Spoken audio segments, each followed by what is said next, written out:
cuộc vào vòng trong.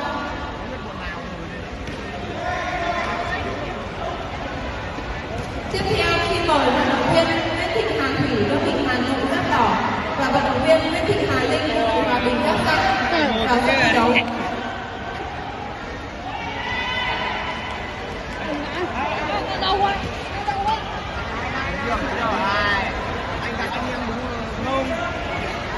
Mời trọng tài mời giám định Nam Văn Tiến.